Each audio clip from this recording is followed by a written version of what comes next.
Shalom, Assalamualaikum warahmatullahi wabarakatuh. Om Swastiastu, Namo Buddhaya, Salam Kebajikan. Selamat pagi bagi kita semuanya. Pertama-tama marilah kita mengucap syukur kehadirat Tuhan Yang Maha Kuasa, karena atas berkat Tuhanlah akhirnya tugas akhir semester mata kuliah bahasa Indonesia ini dapat diselesaikan dengan baik. Semoga tugas akhir semester ini dapat memberikan motivasi dan pembelajaran yang baik bagi penonton. Baik, sebelumnya perkenalkan, saya Nadia Graciela sebagai moderator pada tugas hari ini. Dan di sini saya akan memperkenalkan anggota-anggota kelompok 7. Baik, ada Bella Oktaviani dengan NIM 2311081154010008. Ada Juani Tria dengan NIM 23110811540117. Ada Juwita Herdina Ginting dengan NIM 23110811540118. Ada Maria Miranda dengan NIM 23110811540123. Ada Marcelina Septiana Rika dengan NIM 2311081154011026. Dan ada saya sebagai narasumber Nadia Graciela Sinako dengan NIM 23110811540134. Baik, pada kesempatan kali ini kami akan membawakan diskusi mengenai diabetes mellitus pada ibu hamil. Yang pertama, pada bagian nomor 1, latar belakang dan perusahaan masalah akan dibawakan oleh Marcelina Septiana Rika. Yang kedua, tujuan penulisan dan kajian teori akan dibawakan oleh Bella Oktaviani. Pada bagian bab 2, patofisiologi diabetes mellitus dan patofisiologi diabetes mellitus pada ibu hamil akan dibawakan oleh Juwita. Kemudian faktor risiko dan gejala diabetes mellitus pada ibu hamil akan dibacakan oleh Mira. Kemudian komplikasi diabetes mellitus pada ibu hamil dan bayi, pemeriksaan diabetes mellitus pada ibu hamil, dan penata laksanaan diabetes mellitus pada ibu hamil akan dibawakan oleh Juani Tria. Baik, pada kesempatan yang pertama saya persilakan kepada Marcelina Septiana Rika untuk membacakan latar belakang dan perusahaan masalah. 1. Yang pertama, latar belakang. Diabetes mellitus pada ibu hamil, juga dikenal sebagai diabetes gestasional atau DMG, adalah suatu kondisi yang ditimbul pada seorang ibu hamil yang disebabkan oleh peningkatan kadar glukosa darah. Kondisi ini dapat terjadi karena perubahan hormon yang terjadi pada tubuh ibu hamil, yang dapat menyebabkan tubuh menjadi kurang responsif terhadap insulin. Diabetes pada kehamilan dapat menimbulkan berbagai komplikasi pada ibu hamil dan bayi, seperti preeklamsia, akrosomia, dan risiko menderita diabetes tipe 2 pada bayi yang telah dewasa. Oleh karena itu, deteksi dini dan pengobatan yang tepat sangat penting untuk mengurangi risiko komplikasi dan memastikan kesehatan ibu dan bayi.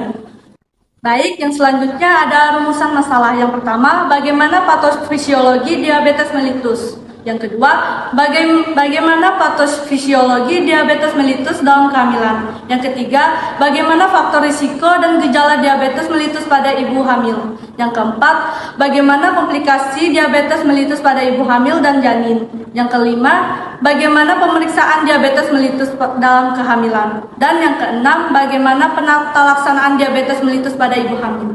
Tujuan penulisan yang pertama, mendeskripsikan patofisiologi diabetes mellitus. Yang kedua, mendeskripsikan patofisiologi diabetes mellitus dalam kehamilan. Yang ketiga, mendeskripsikan faktor risiko dan gejala diabetes mellitus pada ibu hamil. Yang keempat, mendeskripsikan komplikasi diabetes mellitus pada ibu hamil dan janin. Yang kelima, mendeskripsikan pemeriksaan diabetes mellitus dalam kehamilan. Yang keenam, mendeskripsikan penata laksanaan diabetes mellitus pada ibu hamil. Selanjutnya, kajian teori. Diabetes mellitus adalah suatu penyakit atau gangguan metabolisme kronis dengan penyebab yang beragam yang ditandai dengan tingginya kadar gula darah disertai dengan gangguan metabolisme karbohidrat, lemak, dan protein sebagai akibat gangguan fungsi insulin. Hamil adalah seorang wanita yang mengandung dimulai dari konsepsi sampai lahirnya janin. Kemudian kita akan masuk ke bab 2. Yang pertama ada patofisiologi diabetes mellitus. Diabetes mellitus adalah penyakit kronis yang kompleks yang membutuhkan perawatan berkelanjutan dengan strategi pengurangan risiko multifaktorial kontrol glikemik.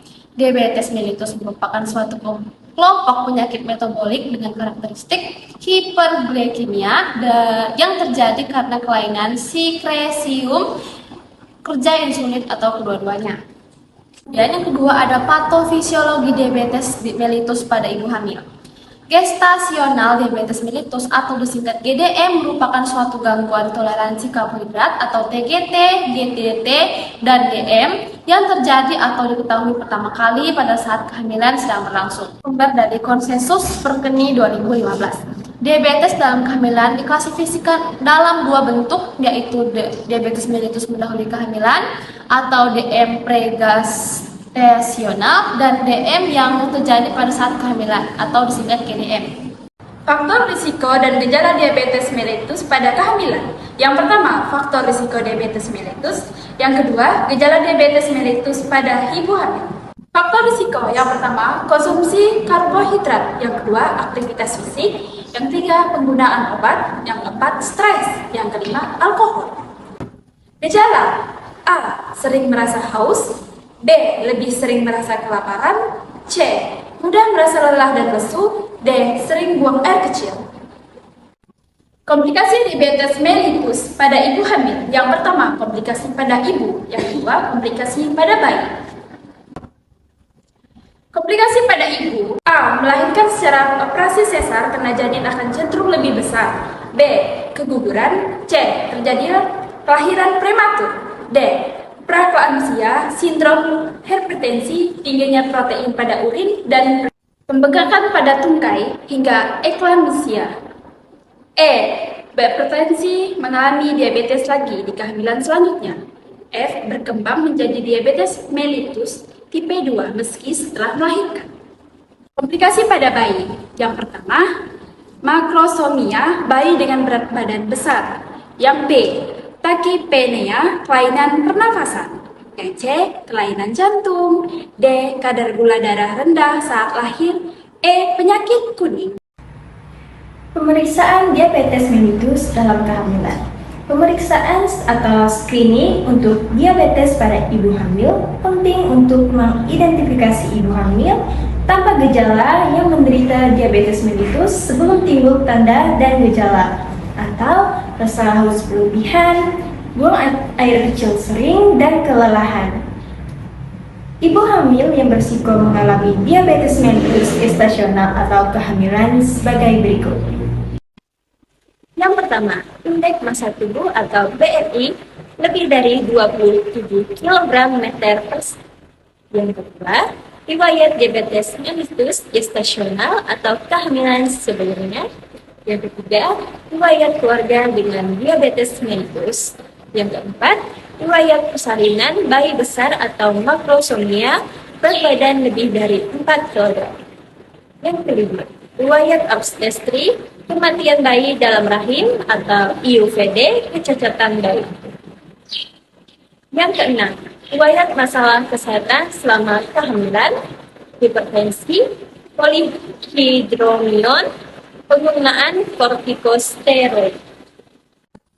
Selanjutnya, penata laksanaan diabetes mellitus pada ibu hamil.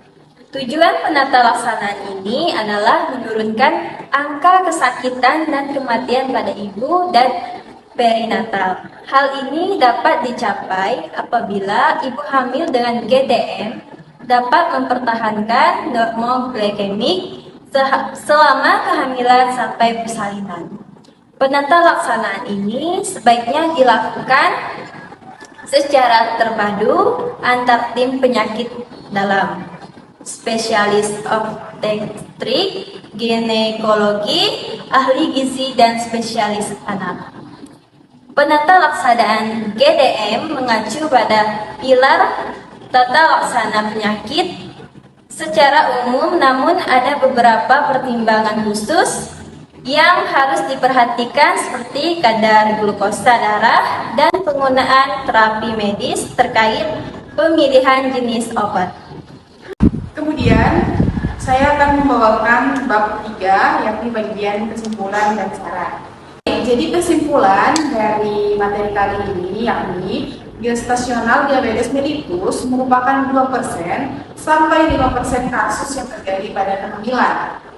Memang angka di atas relatif kecil dibandingkan dengan angka kejadian kasus-kasus penyakit lain yang menyertai kehamilan. Untuk memperkecil risiko yang ditimbulkan oleh komplikasi gestasional diabetes mellitus, baik pada ibu maupun janin, dibutuhkan sistem pengendalian dan penata laksanaan yang baik. Ada 5 pilar dalam penata laksanaan gestasional diabetes mellitus yang terapi, nutrisi medik, pelatihan fisik, obat, edukasi dan monitoring kadar glukosa. Sedangkan pada pengawasan dan pengendaliannya dimulai sejak prakonsepsi, pre-gestasional sampai dengan pasca partum. Kemudian saran, pengobatan diabetes mellitus pada ibu hamil biasanya dapat dilakukan dengan mengatur pola makan dan melakukan olahraga secara teratur. Selain itu, penggunaan obat-obatan juga dapat diperlukan. Namun, penggunaan obat-obatan harus dilakukan dengan hati-hati dan dirujuk oleh dokter. Dalam beberapa kasus diabetes mellitus pada ibu hamil yang dapat mempengaruhi kesehatan bayi seperti berat badan bayi kurang, gangguan pertumbuhan, dan gangguan kesehatan lainnya. Oleh karena itu, perlu dilakukan pengawasan terhadap kesehatan bayi yang lahir dari ibu hamil yang mengidap diabetes mellitus. Sekian materi yang dibawakan oleh kelompok 7. Terima kasih atas perhatian dari penonton. Dan semoga materi kali ini dapat memberikan pembelajaran yang baik dan bermanfaat tentunya bagi penonton. Mohon maaf apabila selama diskusi dilakukan terdapat kesalahan dalam penyampaian kata. Selamat pagi bagi kita semuanya. Shalom, assalamualaikum warahmatullahi wabarakatuh. Om Swastiastu.